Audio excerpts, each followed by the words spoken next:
We begin tonight here with several breaking stories. This vote to end the government shutdown and news involving Jeffrey Epstein. Tonight, lawmakers in the House have released Jeffrey Epstein emails, including emails referencing Donald Trump. The documents obtained from the Epstein estate include at least 3 emails about Trump, what Epstein says in those emails. All of this comes as today, after weeks of delay, Speaker Mike Johnson swearing in the new member of Congress, a Democrat from Arizona. And just moments later, she was the final signature needed in a bipartisan effort to get a vote now on the release of the Epstein files. And late today, the effort at the White House to try to convince a Republican member of Congress to change her mind on releasing the files.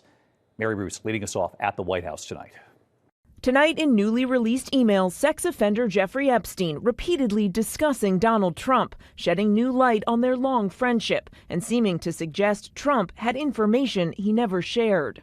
In a 2011 exchange with his co-conspirator Ghislaine Maxwell, Epstein writing the, quote, dog that hasn't barked is Trump, adding one of his victims spent hours with Trump at Epstein's home, but that Trump has never once been mentioned. Maxwell replying, I have been thinking about that.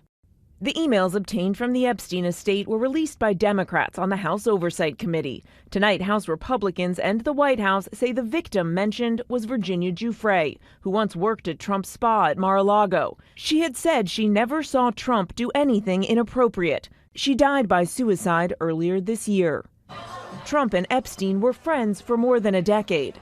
Have you socialized with him? Yes, sir. Yes? Yes, sir.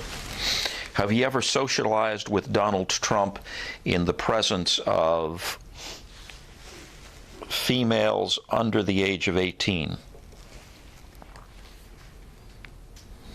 Though I'd like to answer that question, at least today, I'm going to have to assert my 5th, 6th, and 14th Amendment rights, sir.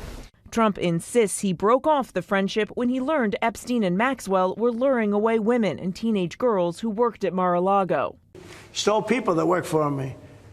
I said, don't ever do that again. He did it again, and I threw him out of the place, persona non grata. I threw him out, and that was it. In a 2019 email to author Michael Wolff, Epstein writing, Trump said he asked me to resign, never a member ever. Of course, he knew about the girls as he asked Ghislaine to stop. Maxwell is serving a 20-year sentence for sex trafficking. Sources say she's angling for a pardon. And just a few weeks ago, when Trump was asked about her, he didn't rule it out. Who are we talking about? Ghislaine Maxwell. I haven't heard the name in so long. I can say this, that I'd have to take a look at it. Tonight, Democrats say the new emails increase the pressure on the Justice Department to release the FBI's full Epstein files. What I know today is that Donald Trump is the president, and he campaigned on releasing all the Epstein files. Obsessed about it. His vice president obsessed about it. And now the White House is involved in a massive cover-up, and we want to know why won't they release the files. Today, I asked the White House, in the interest of transparency, why not just go ahead, release the full files on Epstein, get this all over with? This administration has done more with respect to transparency when it comes to Jeffrey Epstein than any administration ever. A group of House lawmakers have been circulating a petition to force a full vote to demand the Justice Department release the files. They've been one name short, House Speaker Mike Johnson refusing to swear in Arizona Congresswoman Adelita Grijalva, who was elected 7 weeks ago. He blamed the government shutdown, but today with the House back in session, Grijalva finally sworn in. And minutes later, signing the petition. I will sign the discharge petition right now to release the Epstein files. Justice cannot wait another day.